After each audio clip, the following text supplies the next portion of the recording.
क्या होगा अगर एक सिक्के जितना साइज का ब्लैक होल आपके पास आ जाए? सीधे शब्दों में बोलूं तो वहीं गांड फट जाएगी और मर जाओगे, और टेढ़े शब्दों में बोलूं तो डिपेंड करता है कि क्या वो ब्लैक होल सिक्के जितना बड़ा है या उसका वजन सिक्के जितना है।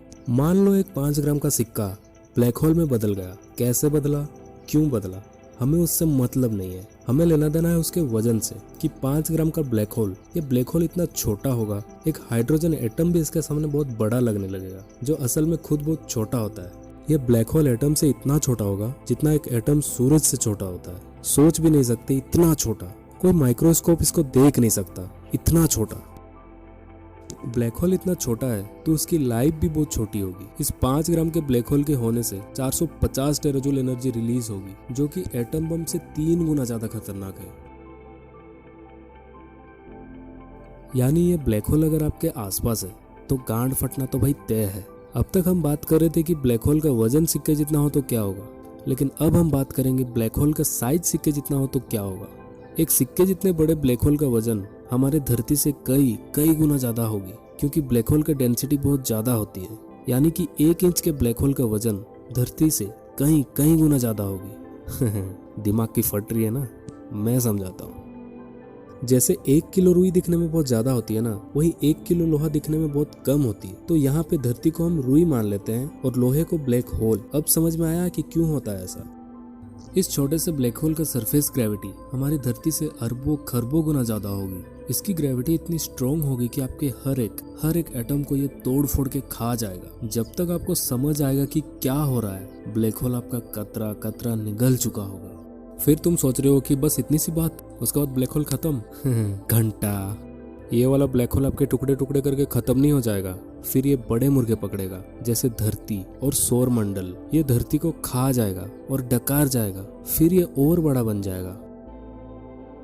अब ये सब चीज का सोलर सिस्टम पे क्या इफेक्ट होगा? ब्लैक होल की ग्रेविटी की वजह से बहुत सारे एस्ट्रॉइड सोलर सिस्टम में आने लगेंगे, बौछार हो जाएगी। पता नहीं कौन सा एस्ट्रॉइड किस प्लेनेट से टकराएगा। हमारी धरती जो एक ब्लैक होल बन चुकी होगी, हम भी वो ब्लैक होल का हिस्सा होंगे, लेकिन अफसोस जिंदा नहीं होंगे। ओवरऑल अगर एक सिक्के जितना साइज का ब्लैक होल हमारे पास आ जाए तो उसका इम्पैक्ट बहुत ज़्यादा होगा और सराउंडिंग के ऑब्जेक्ट को उसके ग्रेविटेशनल पुल खींच कर अपने अंदर समा लेगा। ये सिनारियो रियल लाइफ में पॉसिबल तो नहीं है, क्योंकि it's more of A theoretical discussion. जब वो ब्लैक होल इतना बड़ा हो जाएगा तो उसका ग्रेविटेशनल पुल लाइट को भी खींच कर अपने अंदर समा लेगा, क्योंकि ब्लैक होल के अंदर से लाइट भी एस्केप नहीं कर पाता। तो अब इस ब्लैक होल को सुपरमेसिव ब्लैक होल कहा जाएगा। उसके बाद सुपरमेसिव ब्लैक होल अपने आसपास के स्टार्स, गैस और डस्ट को भी अपने ग्रेविटेशनल फील्ड में बंद कर लेगा। इस प्रोसेस में वो एक एसरेशन डिस्क बनाता है, जिसमें मटेरियल जैसे कि डस्ट, स्टार्स और गैलेक्सीज स्लोली ब्लैक होल्स के अंदर गिरते रहते हैं।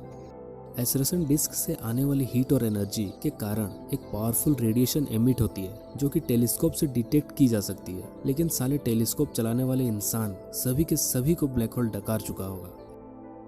बहुत बड़े सुपरमेसिव ब्लैक होल गैलेक्सीज के सेंटर में पाए जाते हैं, और बेसिकली ये गैलेक्सीज के इवोल्यूशन और फॉर्मेशन में भी इंपॉर्टेंट रोल प्ले करता है। लेकिन इनका एग्जैक्ट इफेक्ट और डायनेमिक्स को समझना अभी ऑनगोइंग साइंटिफिक रिसर्च का हिस्सा है। और फिर एक ऐसा समय आएगा जब ब्लैक होल इतना ज़्यादा बड़ा हो चुका होगा कि उसका ग्रेविटेशनल पुल लाइट को भी अपने अंदर खींच लेगा, जिसको इवेंट होराइजन कहते हैं। इवेंट होराइजन के अंदर से कुछ भी एस्केप नहीं कर सकता, नॉट इवन लाइट। इस पॉइंट के बाद ब्लैक होल प्रैक्टिकली इनविजिबल हो जाता है। लेकिन कुछ साइंटिस्ट इस स्टेज को इंफॉर्मेशन लॉस्ट पैराडॉक्स कहते हैं, क्योंकि हमें अब तक ये समझ नहीं आया है कि इवेंट होराइजन के अंदर क्या होता है, उसके अंदर क्या बकचोदियाँ चल रही होती है। सो गाइज, ये था आज की बकचोदी। अब यहाँ तक वीडियो देख लिए तो वीडियो पसंद तो आई होगी, तो लाइक ठोक दो और नीचे कमेंट सेक्शन में बताओ वीडियो कैसी लगी। और हाँ, साथ में सब्सक्राइब का बटन दबाने मत भूलना। मैं मिलता हूँ अगली वीडियो में। बाय।